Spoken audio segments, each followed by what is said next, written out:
حضرت یوسف علیہ السلام نے پھر سالوں حکومت کی مصر پر، پھر وہیں ان کی تدفین ہوئی، اور جب تدفین ہوئی تو اختلاف ہو گیا۔ ہر قبیلہ کہتا تھا ہم نے اپنی طرف یوسف کو دفن کرنا ہے، اس لیے کہ جس طرف ان کو دفن کریں گے خوشحالیاں ہوں گی۔ پھر فیصلہ ہوا کہ سنگ مرمر کے تابوت میں رکھ کے حضرت یوسف کو دفن کیا جائے، اور دفن کرنے کے بعد ایسی جگہ پہ دفن کیا جائے جہاں سے پانی چھو کے گزرتا ہے۔ تو ان کو وہاں دفن کیا گیا، پانی چھو کے گزرتا تھا، لوگ کھیتیوں کو لگاتے تھے اور مصر سرسبز و شاداب رہتا تھا۔ اور پھر حدیث پاک میں موجود ہے، مولا علی شیر خدا رضی اللہ تعالی عنہ فرماتے ہیں کہ نبی کریم علیہ السلام کی بارگاہ میں ایک اعرابی آیا، حضور نے فرمایا کچھ مانگ لو۔ اس دیہاتی سے حضور نے فرمایا ہے آج وہ مائل باتا، اور بھی کچھ مانگ لے۔ تو وہ کہنے لگا حضور آپ مجھے سواری کے لیے اونٹ دے دے۔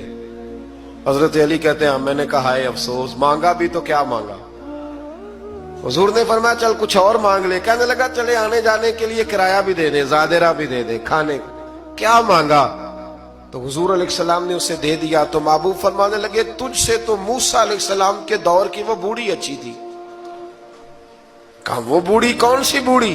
تو حضور علیہ السلام فرمانے لگے رب کریم نے حضرت موسیٰ کو حکم دیا کہ جب آپ مصر سے نکلیں تو حضرت یوسف کی قبر کو کھود کر ان کا تابوت بھی ساتھ لے جائیں۔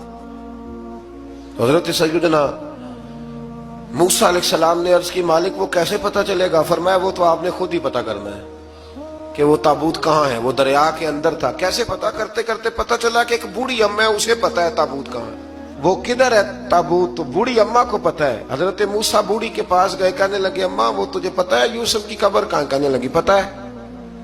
تو کہا اماں پھر بتا دو۔ کہنے لگے مفت میں بتا دوں، نبی کے مزار کا ایڈریس اور فری میں بتا دوں، یہ کیسے ہو سکتا ہے؟ تو حضرت سیدنا موسیٰ فرمانے لگے چل قیمت لے، طبرانی کی حدیث ہے، حضور بیان فرماتے ہیں۔ حضرت موسیٰ کہنے لگے بتا کیا لے گی؟ کہنے لگی مجھے نا جنت میں وہ والا مکان دلائیں جس کے پڑوسی موسیٰ علیہ السلام ہو، میری اور آپ کی دیوار کٹھی ہو، کیا عقیدہ کند، اللہ اکبر۔ تو حضرت موسیٰ کہنے لگے چل اماں مہربانی کر جنت مانگ لے، اب تو پڑوس ہی مانگنے لگ گئی ہے، تو اب نبیوں کا درجہ تو بڑا ہوگا، تو دینے والا اللہ ہے، میں دعا کرتا ہوں۔ تو کہنے لگی جی ٹھیک ہے، اگر آپ نہیں دیتے تو میں ایڈریس نہیں بتاتی۔ تو حضور فرمانے لگے اس سے تو وہ اچھی تھی۔ حضرت موسیٰ نے عرض کی کہ یا اللہ یہ نہیں بتا رہی تو اب کیا کروں؟ فرمایا موسیٰ وعدہ تو کر لے، مکان میں دے دوں گا، وعدہ کر لے۔ تو حضرت سیدنا یوسف کا مرتبہ دیکھیے کہ ان کے مزار کا پتہ بتانے کے لیے، مزار کا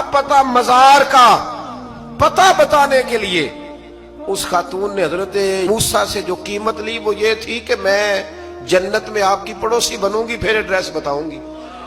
تو حضرت موسیٰ نے وعدہ کیا، تو پھر اس نے پتہ بتایا کہ فلاں جگہ مزار ہے۔ یہ تقریباً سینکڑوں سال بعد حضرت موسیٰ وہ وہاں سے نکال کے تابوت کو اپنے ساتھ لے کر کے گئے۔